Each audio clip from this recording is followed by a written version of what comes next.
we're so glad to have Danny from Nvidia, and Dave from NXP, and Greg from Renesas to join me on stage. So,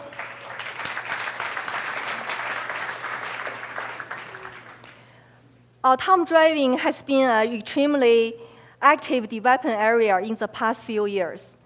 I would like to take this opportunity to invite some of the experts on autonomous driving technology development to join me in this discussion. Human driver was prone to making mistakes, experience fatigue, and subject to distractions. Every year, there are more than 1 million deaths due to human error caused car accident. Can autonomous driving prevent it happening? This is a dream that many of us are working to realize. Would like to take this opportunity to discuss with you on the following topic. So let's first ask everybody to give an introduction about yourself. Maybe we start with Danny. Sure, thank you so much, Helen. It's great to be here, and it's wonderful to see so many familiar faces and people that we've been working with for many years on really the dream and the goal of delivering autonomous vehicles. At Nvidia, we're working with over 370 different companies, so a big part of the Baidu ecosystem is really already on the Nvidia Drive platform. And for us, we just see the opportunity to deliver the foundational tools, the hardware, and working with you on the software to realize this dream. And we're really excited to be here. So thank you. Okay.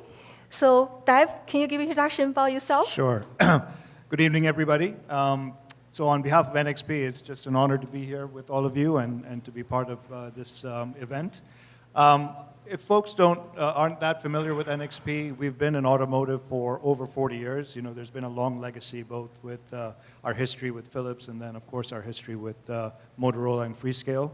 Our products cover really every part of the car, whether you're thinking the simplistic controllers that control windshield wipers all the way to the more complex radar systems, braking systems, powertrain systems, etc. The challenge is tremendous as we look to the future, especially with autonomous and, of course, where we're going with electrification. You know, everything that you talked about, the Apollo team talked about in terms of where they're going, whether it has to do with, you know, I heard 200,000 lines of code, or with functional safety and the importance of that as we remove the driver out of the car. And then, of course, when it comes to security and our concerns about our cars being hacked. These are all areas that NXP is 100% focused on. And so anyway, we'll talk more about that, but that's about me and NXP. Hi, welcome. Hey, Johnson, let's give an introduction about yourself. Hello. I'm Craig Johnson from Renesas. I'm responsible for innovation at Renesas. Specifically on the autonomous driving front. So for those of you who don't know Renesas, which is probably a lot of you, it's pretty common. So we're a Japanese silicon company, leader in automotive silicon, always competing with our friend here for the top sales silicon in automotive. So we're working with Baidu on low power computing, the new discussion that was brought up earlier, and specifically computer vision. So thank you for having us, and we're excited to be part of the team. Thank you, Greg. So maybe let's start with the first question. How will autonomous driving technology improve society for everyone? Can we bring a safer transportation to the consumers? Danny, let's start with you. Yeah, I mean, there's no question about it. I think you mentioned how many accidents and fatalities there are, and we all know that by bringing autonomous vehicles to market, we're going to make our roads a lot safer. We're going to be able to regain a lot of time that we might be spent stuck in traffic. Certainly driving up and down 101 here, like every day you experience these crazy traffic jams, and to be able to then to read or to work or to sleep or to watch a movie would be great. And then being able to have people who may not have access to mobility today with these autonomous vehicles will be able to do things that aren't possible. So I think there's a huge number of benefits that are going to come to society. So we're really focused on being able to deliver this in all types of vehicles. So whether it's just cars or for trucking, for other types of mobility services, we see computation really being the key to unlocking mobility services. And to be able to deliver safe transportation requires a massive amount of computation. That's why we're really so excited to be working alongside all of you and as part of the whole Baidu ecosystem to deliver all these different types of vehicles, to be able to develop the core software then that needs to be able to perceive, to be able to understand the environment, to map it, to be able to do path planning. There's so many layers of software that need to be in place. This effort is so valuable to this whole initiative overall on a global basis. And again, we're really excited to be a part of it, to bring these benefits to society. Okay. So this has, of course, been the question of ages, right? Can machine replace man? And I'm not going to be the philosopher to try to answer that question. But clearly, I mean, all of us clearly understand the benefits of autonomous driving, right? If you're like me and you know, my son just started driving not too recently, you know, that kind of freaked me out, right? And the idea that this kid is going to be on the road, that's worrisome. But knowing that we could have eventually cars that I didn't have to worry about, right, my children driving, because they would be safe because the cars would be able to take them where they needed to go, or for our grandparents as they get older, for them to continue to be able to access the services that they've been used to but haven't been able to because of the challenges of growing older, right? All of those things clearly are going to make a difference. I mean, we humans are clearly the most unpredictable, you know, in the environment, right? And so having machines that could take out that unpredictability is going to be hugely beneficial. But having said that, you know, as you all deal with on a day in and day out basis, and as the Baidu Apollo team mentioned over and over again, which I was really happy to see, it is the aspect of how do we make these machines safe, right? And that's going to be the big challenge. Part of it is the aspect of bringing just, you know, a tremendous amount of compute capability, right? So we can add all those safety functions. The other is how we develop our products, the functional safety process that was mentioned before. All of these play a big part in that. So yes, of course, I believe it's going to have a great impact on society, but I do worry about how we're going to make it such that it is safe for all of us. Okay. Greg? So usually I talk about safety, but next to my friend here, I'll talk about the other thing that we didn't discuss, which I like as well. It's convenience. You know, there's a lot of things that autonomous driving is going to help in the convenience aspect of life. It's going to change the way people drive cars. We're going to, you know, more public transportation or shared rides, things like this, I think are going to be popular. If you know, there's going to be new ways to get from your house to work or to the airport, things like that. Also, you know, if you had a few too many drinks, you got a way to get home a lot safer. You know, there's lots of aspects of on the convenience side of things with autonomous driving, which I think is going to appeal to people as much as the safety aspect. Yeah, thank you for everyone. Actually, yeah, it's true. You know, functional safety for using autonomous driving is one big challenging because we have mastered much more sophisticated computation system compared to the existing in the market. The ECU and the MCUs today, it was much relatively simple computation systems. But in the autonomous driving, there's a high demand for highly computing systems. And ensure this system has providing very functional safety product is very big challenging. And I think once we conquer that one, we're going to bring a safer transportation to the society. On top of that one, we also have a variety of the needed peoples, which is the disabled peoples, the younger and the elders, they will need it. They now have the freedom, the mobility from point A to point B without to get help from others. That sounds awesome. So my next question to you is, what can we, the Apollo platforms and the hardware partners, work together to bring all those benefits and all those autonomous driving sooner to the market? Let's start with Greg. So what Baidu did with Apollo, I think, is genius by making the platform open, right? So Because it's an open platform, more people have access to test various parts of autonomy, which will ultimately drive it to be production ready sooner, right? Often we work with companies that, they might want to, they don't really necessarily want to do the full autonomy stack, right? They just want to test a sensor, but they want to test it in a working autonomous vehicle, right? So easiest way to do that is with Apollo, right? Integrate it in there and you've got something. So I think that it's a really genius idea actually to support to help grow a complete group of companies, hardware, software, to grow this business faster.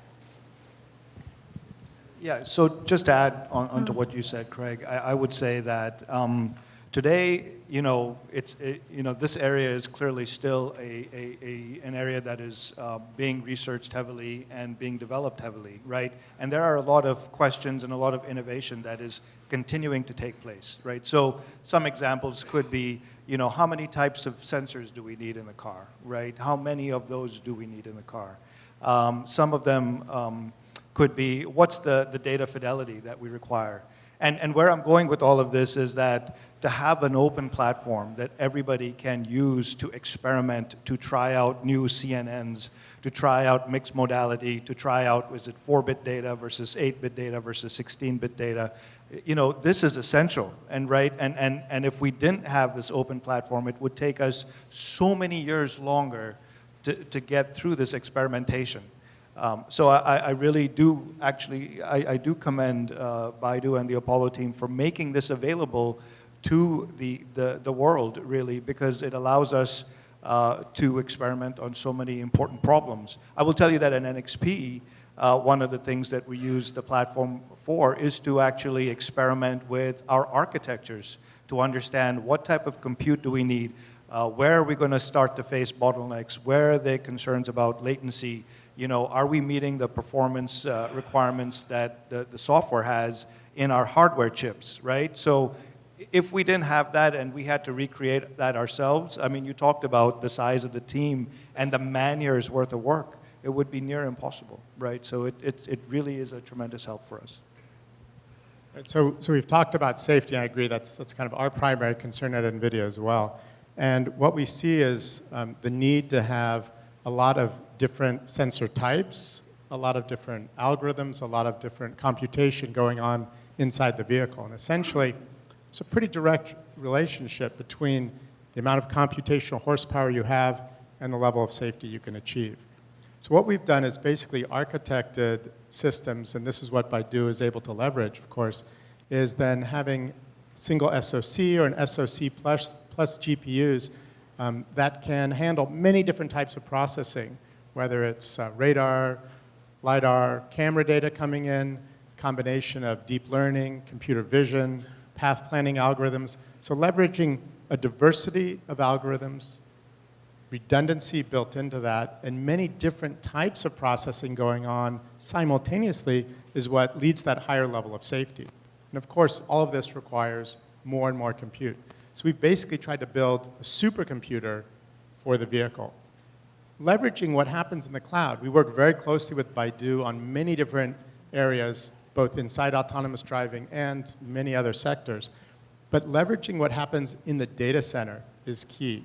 Being able to first train all the neural networks, being able to test and validate in a simulation type of scenario, using VR, being able to simulate hazardous situations, the corner cases, bad weather, you name it, before we actually put it on the road is what's key here, so that we can ensure that we're going to deliver safe, self-driving solutions. So again, working with so many of you, it's great to have the platform that's open, that allows the experimentation, the iteration, and the development to really achieve and bring in the timelines to deliver these different kinds of vehicles to our roads.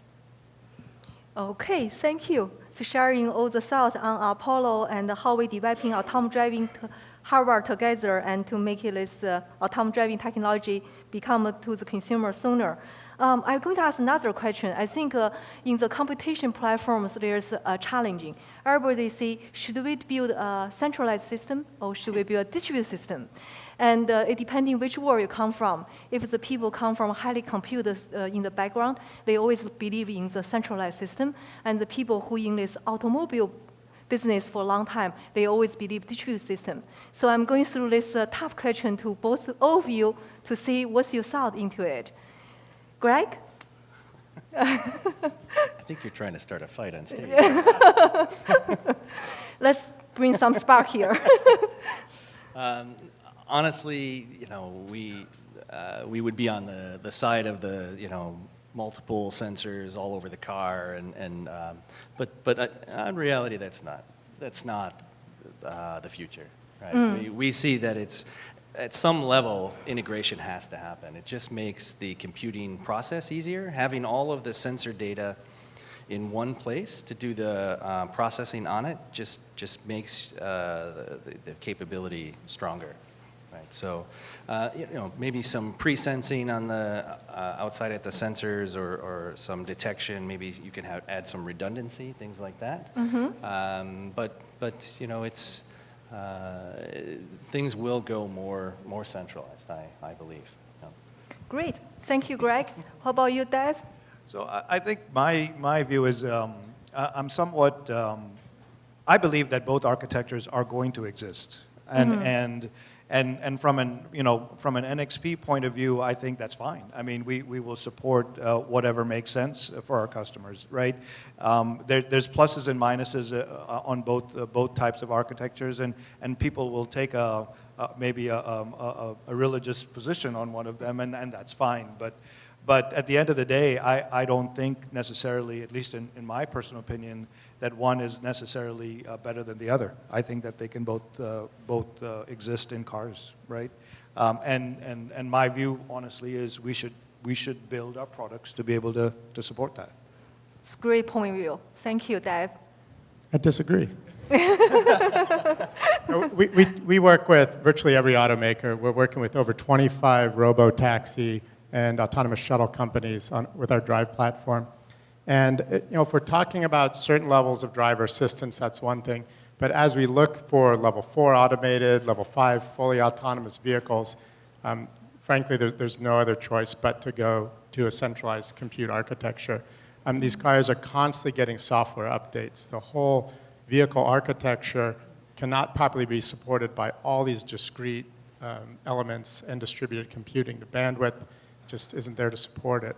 And so having all the sensor data coming in, being able to fuse it, being able to process it, being able to run so many different simultaneous neural nets is really the future of where this is going. So there's legacy architectures, but universally, these companies are looking at how do they change, how do they adapt, and they're essentially all moving towards a centralized core supercomputer environment. Our Pegasus platform now has 320 trillion operations per second in terms of its compute. It's a supercomputer. It's automotive grade. We've gone through the comments about working with TÜV and getting the ISO 26262 certification. We're down that road already. We have our safety concept assessments. We recognize the importance of functional safety, redundancy, the diversity of all that has to be in place. And it's really hard to support that with a highly distributed system. So I mean, that's really our perspective, and that's what we see as the way of the future for fully autonomous vehicles. Great. Can I rebut for a second? Yeah. So just a quick comment. I think the only thing I would say is that, as we move to fail operational systems, right, it lends itself to the fact that you're going to have redundancy all over the car. And then the question is, well, why couldn't you distribute the compute when you have so much redundancy? Just as a counterpoint, right? And you raise a good point. So the centralized compute, you're still going to have a backup central computer, but it's not going to be distributed. So I think we have, if there's sensor issues, there's redundancy of those sensors feeding into the centralized compute, but there's failover. If anything happens, there's going to be a backup system, maybe not fully the same level of compute, but it's going to be able to bring that vehicle over to a safe stop or pull over on the side of the road. Yeah. Oh, thank you very much. Actually, this is really great. Everybody shared their candid opinions on the distributed and centralized system. And as the Apollo hardware development platform, with introducing the ASU, the future AXU and ACU, we're supporting both either centralized or distributed systems. So in this way, we can use a quick plug-in and verification to see which will win in the end. Thank you very much. So let's thank you for Danny, Dave, and Greg for sharing about their thoughts on autonomous driving technology development. I'm sure many of you here share their visions with that autonomous driving robot taxi will bring a safer transportation in the world. Okay, let's give a round of applause to Danny, Dave, and Greg. Thank you very much. Thank you.